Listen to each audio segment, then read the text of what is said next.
नमस्कार, बुलेटिन में आपका स्वागत है और मैं हूं आपके साथ रितेश कुमार गौतम और बात करेंगे देवभूमि उत्तराखंड की। उत्तरकाशी के बड़कोट में श्रीमद् भागवत कथा आयोजित की गई, जहां मुख्यमंत्री पुष्कर सिंह धामी ने शिरकत कर पूजा अर्चना की और प्रदेश की सुख समृद्धि की कामना की। इस दौरान मुख्यमंत्री ने सनातन संस्कृति और आध्यात्मिक परंपराओं के महत्व पर जोर दिया। सुनिए उन्होंने क्या कहा। मैंने भी देखा उन्होंने किस प्रकार से अपने बच्चों का लालन पालन किया, किस तरह से मनबीर जी को बहुत सहायता, जीवन में साथ चलना मैंने नजदीक से देखा, क्योंकि ये पार्टी का काम करते थे।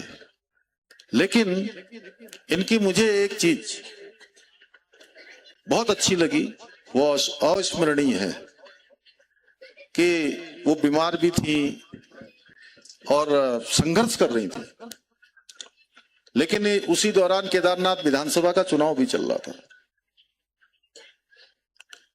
आप सोचिए कि एक तरफ इस प्रकार की स्थिति हो, दूसरी तरफ लगातार पार्टी के काम को आगे बढ़ाने के काम के लिए हमारे मनबीर जी सीधे वहीं पर अगस्त मुनि में डेरा जमाकर वहां पर जमे रहे। और भी कई मोर्चों पर, जैसा आदरणीय निशंक जी ने, भाई साहब ने अभी कहा, जो भी काम इनको पार्टी ने दिया हमेशा बहुत बढ़ चढ़कर भाग लिया और उस काम को अच्छे से अच्छा बनाया।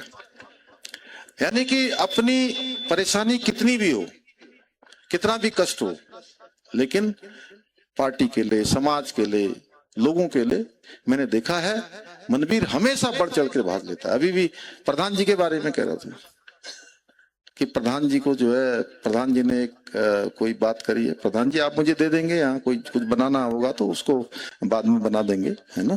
अब आज तो भगवत बात करनी है यहाँ पर, आज तो भगवत कृपा लेनी है हम लोगों को, तो इनके ऊपर भगवत कृपा है और इनके माध्यम से हम सबको भी भगवत कृपा प्राप्त हो गई और उमा जी की आत्मा को भी जो है शांति मिलेगी। और उमा जी की आत्मा को ही नहीं, वही मैं बहुत ज्यादा तो नहीं, लेकिन जितना थोड़ा सा अल्प ज्ञान मेरा है, तो भगवत कथा का श्रवण करने से, भगवत कथा का पढ़ने से, उसको जीवन में उतारने से हमारी तो जो विवेक है, बुद्धि है, सब धर्म का मार्ग है, सन्मार्ग है, वो तो हमको मिलता ही मिलता है। लेकिन इसके साथ साथ एक बड़ा काम होता है कि हमारे पितृ भी हम श्रवण करते हैं, हम सुनते हैं, हम पढ़ते हैं, हम मनन करते हैं, हम चिंतन करते हैं, तो वह भी जो है बैकुंठवासी हो जाते हैं, कहीं अगर इधर उधर रहते हैं तो। ये भगवत कृपा का बहुत बड़ा एक उनका आशीर्वाद है। तो निश्चित रूप से ऐसी कृपा हम लोगों को प्राप्त हुई है। और जितनी बार व्यास जी कह रहे थे, व्यास जी मेरा मन करता है कि मैं तो धर्म कर्म में ही लगा रहा हूं हर समय। और ये धर्म कर्म का ही समय है देश में कि प्रधानमंत्री मोदी जी के बनने के बाद देश में सनातन का, मैं कहूंगा कि स्वर्णिम युग आया है। देखिए 500 वर्षों के बाद हम सब कोई परेशानी में होते हैं, कोई कष्ट होता है, किसी को भी कष्ट होता है, तो क्या मन से अनायास ही निकलता है, मुंह से निकलता है राम, हे राम, ये निकलता है ना। और ऐसे राम का मंदिर बने, हम सब सोचते थे। ये मंदिर बना हमारे प्रधानमंत्री मोदी जी के नेतृत्व। उत्तराखंड दौरे को लेकर भाजपा में तैयारियां जोरों पर थीं, लेकिन ऐन वक्त पर राष्ट्रीय अध्यक्ष नितिन नबीन का प्रस्तावित दौरा स्थगित हो गया। 2 और 3 तारीख को कार्यक्रम फिलहाल टल गया और नई तारीख जल्द घोषित होगी। पार्टी नेताओं का कहना है कि दौरा रद्द नहीं, सिर्फ टला है। कार्यकर्ता अब भी उत्साहित हैं और नए कार्यक्रम के साथ भव्य स्वागत की तैयारी में जुट गए हैं।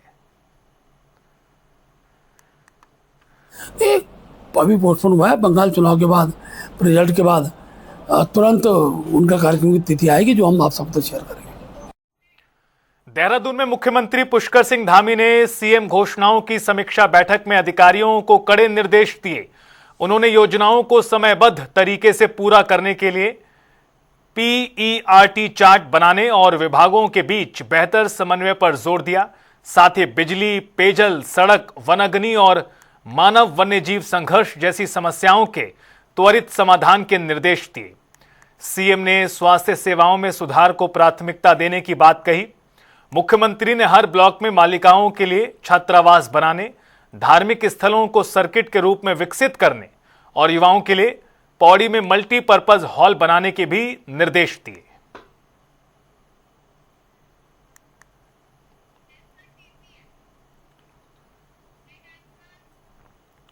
तो वहीं देहरादून स्थित भाजपा प्रदेश कार्यालय में एक बार फिर सदस्यता अभियान के तहत कई नए चेहरों की एंट्री हुई।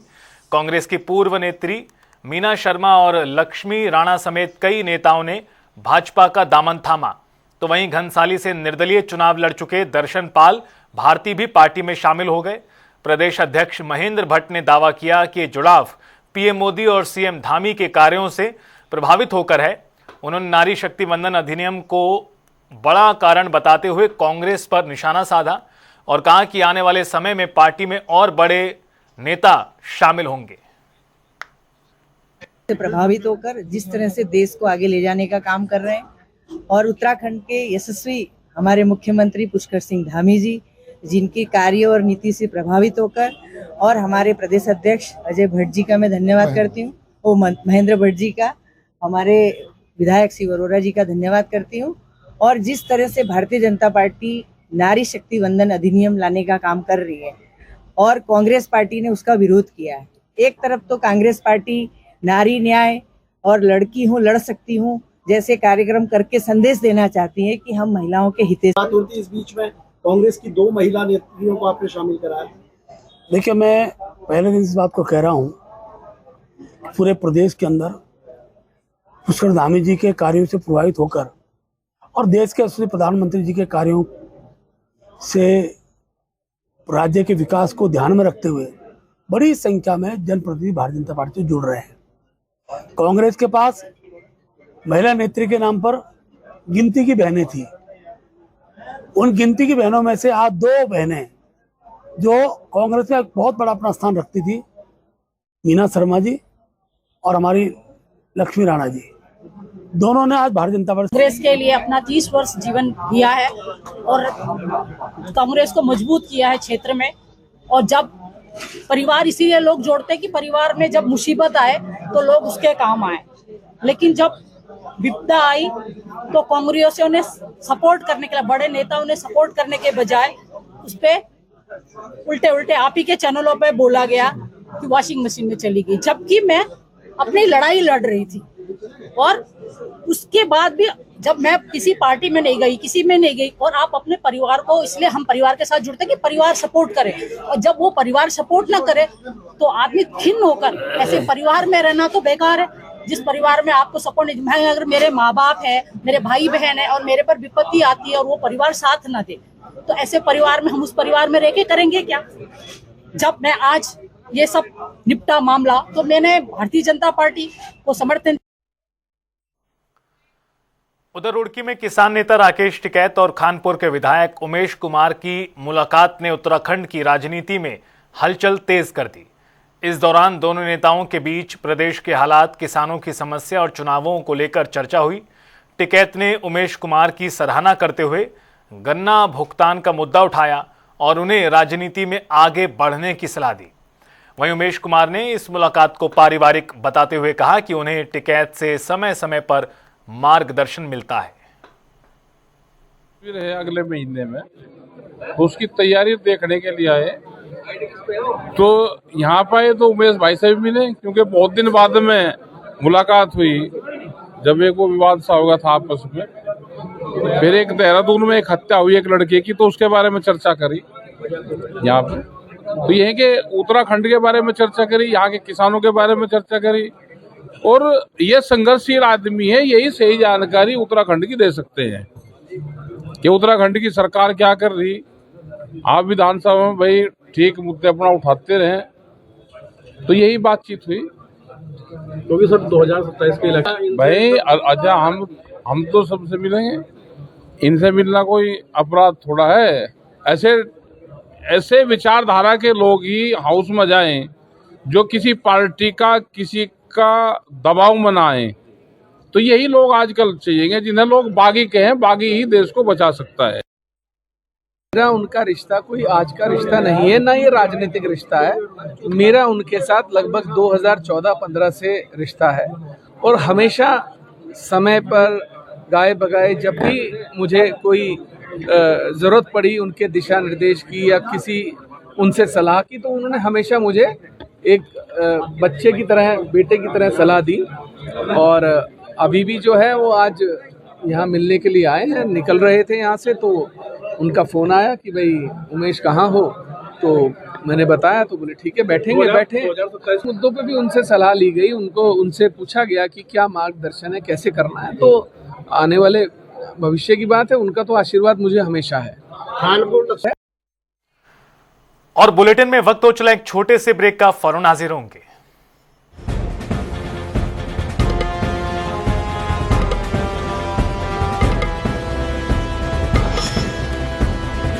ब्रेक के बाद स्वागत है। केदारनाथ धाम में वीआईपी दर्शन को लेकर उस वक्त विवाद खड़ा हो गया जब उद्योगपति गौतम अडानी के दर्शन के दौरान कुछ श्रद्धालुओं ने विरोध कर दिया।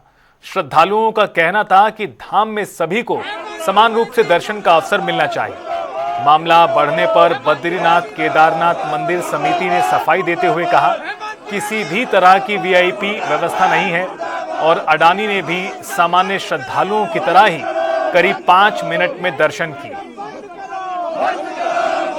ये कौन बोल रहा है खुल के? कल भी जो थोड़ा सा विवाद हुआ था वो पुलिस कर्मी द्वारा जो निकासी द्वार है, मैं स्वयं वहां उपस्थित था। अडानी जी ने सिर्फ 5 मिनट में दर्शन किए और सामान्य तरह से दर्शन करके, क्योंकि इस बार हमने जो गर्भगृह में सामान्य पूजा रखी हुई है, दोपहर में वहां पर कोई भी अभिषेक, कोई पूजा नहीं होती, किसी ने भी पूजा नहीं की। जब माननीय मुख्यमंत्री जी भी पहले दिन वहां पर दर्शन के लिए आए थे बाबा केदार के यहाँ, तो उन्होंने भी 5 मिनट में सिर्फ सामान्य दर्शन हमने किया है कि स्पर्श करके, और सारे तीर्थयात्री वहां पर बाहर निकले, क्योंकि व्यवस्था को लेकर वहां पर और कोई हमारे पास ऐसा मतलब रॉकेट साइंस नहीं है कि क्योंकि तीर्थयात्रियों की संख्या बढ़ रही है और गर्भगृह की संख्या, स्थान जो है वो सीमित है। तो वहां पर हमने ये किया था कि दोपहर के समय में जो पूजाएं होती हैं वो सारी पूजाएं हमने रात को कर दी हैं और सामान्य दर्शन हमें जो आएंगे तीर्थयात्री सिर्फ स्पर्श करके, उसको लेकर सभी तीर्थ पुरोहित, वहां के स्थानीय हक हकूकदारी और सबके साथ ही बातचीत करने के बाद ये निर्णय लिया गया था और उसी प्रकार से वहां पर दर्शन चल रहे हैं। वीआईपी दर्शन को लेकर कहीं कोई विवाद नहीं है। कल भी जो विवाद था वो गलत विवाद, लोगों के पास में उसकी आपके पास पता नहीं क्या सूचनाएं आई हैं। जो निकासी द्वार पर एक पुलिस, 2 कांस्टेबल और एक पुलिसकर्मी सब इंस्पेक्टर के द्वारा उस निकासी द्वार से कुछ लोगों को वहां पर भेजा जा रहा था, उसको लेकर जब उनको डांट फटकार लगाई गई कि ये निकासी द्वार है, यहाँ से आप दर्शन कैसे करा रहे हैं, उसको लेकर फिर उन्होंने, जब उनको कहा गया तो उन्होंने थोड़ी देर में कुछ ऐसा मिसअंडरस्टैंडिंग वहां पर क्रिएट कर दिया कि अध्यक्ष जी ने कहा कि यहाँ से कोई भी नहीं जाएगा, तो तीर्थ पुरोहितों को भी वहां से जाने नहीं दिया, जबकि तीर्थ पुरोहित वहां से जाते हैं, सिर्फ उनके लिए वो है और बाकी वो निकासी द्वार है। देहरादून में कांग्रेस भवन में आयोजित संकल्प सभा के दौरान युवा कांग्रेस के 470 नए पदाधिकारियों ने पदभार ग्रहण किया। इस मौके पर उदय भानु ने सभी को शपथ दिलाई, जबकि गणेश कोदियाल, हरीश रावत और प्रीतम सिंह समेत कई वरिष्ठ नेता मौजूद रहे। नवनियुक्त प्रदेश अध्यक्ष विशाल भोजक के नेतृत्व में टीम ने संगठन को मजबूत करने और आगामी चुनावों के लिए पूरी ताकत से जुटने का भी संकल्प किया। देखिए, युवा कांग्रेस वैसे भी पूरे देश में बहुत प्रभावी है, लेकिन जब पदों पर नए लोग आते हैं तो नए जज्बे के साथ काम करते हैं।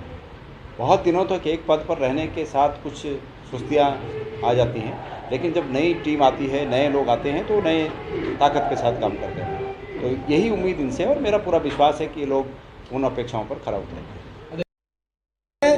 ये भारतीय जनता पार्टी की सरकार ने मुद्दों की कोई कमी नहीं छोड़ी है। हमारे प्रदेश का युवा पूर्ण रूप से प्रत्यालित है, पूर्ण रूप से छला गया है। हमारे प्रदेश के युवाओं के साथ, हमारे प्रदेश की बहनों के साथ, बेटियों के साथ, हमारे प्रदेश के बुजुर्गों के साथ इस भारतीय जनता पार्टी की सरकार ने पिछले 10 साल हो जाते हैं इनको, इन 10 सालों में पूर्ण रूप से छलावा करने का काम किया है। ना तो हमारे प्रदेश के युवाओं को रोजगार मिल पाया, ना रोजगार के नए अवसर मिल पाए। प्रदेश अध्यक्ष का आज पदभार ग्रहण का जो हमारा कार्यक्रम हुआ है और पूरे प्रदेश से जिस तरह बड़े उत्साह से हमारा युवा कांग्रेस का नौजवान आज यहाँ पहुँचा है और आप खुद देख रहे होंगे कितना उत्साह नौजवानों में है। ये निश्चित रूप से हमारी युवा कांग्रेस एक मजबूत ताकत के रूप में प्रदेश के अंदर खड़ी होगी। और क्योंकि आज जो हालात आज प्रदेश के हैं, जो माहौल आज प्रदेश के हैं, उस माहौल में ये आवश्यक है कि युवा कांग्रेस एक मजबूत ताकत के रूप में खड़ी हो। देहरादून में आज राज्य भर में सेल ब्रॉडकास्टिंग सिस्टम के जरिए परीक्षण अलर्ट जारी किया गया। बता दें कि उत्तराखंड राज्य आपदा प्रबंधन प्राधिकरण और राष्ट्रीय आपदा प्रबंधन प्राधिकरण के सहयोग से यह अभ्यास आपदा पूर्व चेतावनी प्रणाली को मजबूत करने के लिए है। वहीं अधिकारियों ने साफ किया कि केवल टेस्ट अलर्ट है, इससे घबराने की जरूरत नहीं। इसका उद्देश्य आपदा के समय त्वरित और प्रभावी सूचना प्रसारण सुनिश्चित करना है ताकि जन धन की हानि को कम किया जा सके।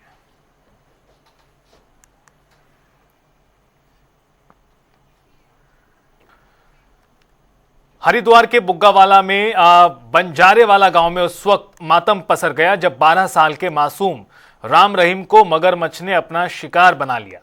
बताया जा रहा है कि बच्चा स्टोन क्रशर के पास खेल रहा था, तभी पानी में छिपे मगरमच्छ ने उस पर हमला कर दिया। मौके पर पुलिस पहुंची। कई घंटों के रेस्क्यू के बाद मगरमच्छ को पकड़ा गया, साथ ही बच्चे का शव भी बरामद किया गया।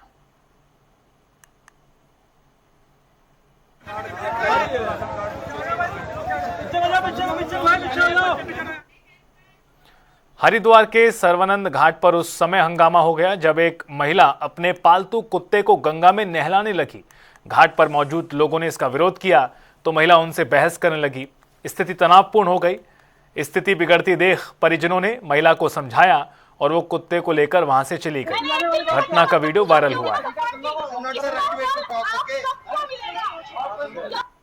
चूंकि गंगा साक्षात देवी है, वहाँ विभिन्न लोग अपनी आस्था के तहत अपने पूजा कर्म करते हैं।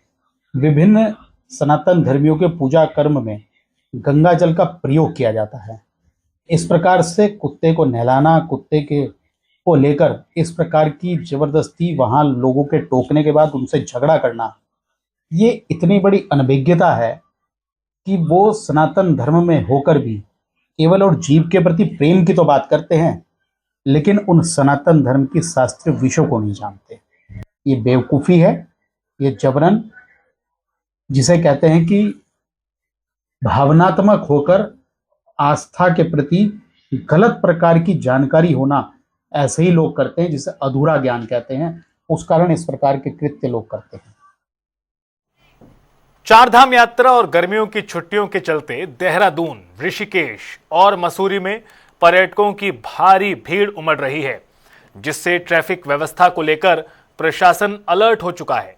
आरटीओ प्रवर्तन अनीता चमोला ने बताया कि प्रमुख रास्तों पर विशेष चेकपोस्ट और एनफोर्समेंट स्क्वाड तैनात किए गए हैं ताकि यातायात सुचारू बना रहे। इन्फ्लो जो है वो देहरादून और ऋषिकेश में बहुत बढ़ गया है और ऋषिकेश में तो हमारा रेगुलर दल है ही, इसके साथ ही हमारी जो चेक पोस्ट है, एक विशेष चेक पोस्ट भी हमने सत्यनारायण में लगाई हुई है और साथ ही हरिद्वार और ऋषिकेश के बीच में भी हमारा एक दल हम डेप्यूट कर रहे हैं। नाइट के लिए तो किया ही है, तो डे आवर्स के लिए भी हमारा कोशिश रहेगा कि वहाँ पर भी हमारा एक एनफोर्समेंट स्क्वाड रहे हरिद्वार और ऋषिकेश के बीच में, जिससे कि अगर जो उस तरह की गाड़ियाँ चलती हैं, जैसे प्राइवेट व्हीकल्स अगर कॉमर्शियल पर्पस के लिए चलते हैं, तो उन पर हम कंट्रोल कर सकें। इसके अतिरिक्त वहाँ पे हमारा ANPR कैमरा भी है, जिसकी हेल्प से भी ओवर स्पीडिंग को हम कंट्रोल करेंगे और इस तरह के चालान हम इशू करेंगे। मसूरी वाले रूट के लिए चूँकि यहाँ पर जो विशेष ट्रैफिक आता है वो शहरधारा या फिर राजपुर रोड से आता है, तो बुथाल गेट में हमारा यात्रा चेक पोस्ट है। साथ ही वहाँ पे हमारा ANPR कैमरा भी लगा हुआ है। इसके साथ ही ट्रैफिक कंट्रोल को करने के लिए मसूरी में शटल सर्विसेज चलती हैं और वो चलेंगी। उधर खटीमा के PWD गेस्ट हाउस में आयोजित प्रेस वार्ता में मदरसा शिक्षा बोर्ड के अध्यक्ष मुफ्ती शमून कासमी ने धामी सरकार के कार्यों की तारीफ की और कहा कि CM के नेतृत्व में शिक्षा, सड़क, स्वास्थ्य और जन कल्याण के क्षेत्र में तेजी से विकास हुआ है, जिसका लाभ आम जनता तक पहुंच रहा है। एजुकेशन के लिए अल्पसंख्यक प्राधिकरण अल्पसंख्यक शैक्षिक प्राधिकरण बना करके मदरसों में पढ़ने वाले बच्चों को मेन स्ट्रीम से जोड़ने का जो कार्य किया है वो अति सराहनीय है, अभिनंदनीय है और आभारीय है। माननीय मुख्यमंत्री श्री पुष्कर सिंह धामी जी ने एक और बड़ा काम किया कि क्योंकि मदरसों को मान्यता लेने में बहुत कठिनाइयों का सामना करना पड़ रहा था, तो उन्होंने 400 मदरसों को एक लाइन के अपने अध्यादेश के जरिए से उन्हें जनपद के लेवल पर जो उन्हें मान्यता मिलेगी, तो उससे यह रास्ता प्रस्तुत हो गया कि वो मेन स्ट्रीम से जुड़ करके अपना भविष्य अच्छा कर सकते हैं। फिलहाल इस बुलेटिन में इतना ही, रुकेंगे यहां पर एक छोटे से ब्रेक के लिए, फौरन हाजिर होंगे।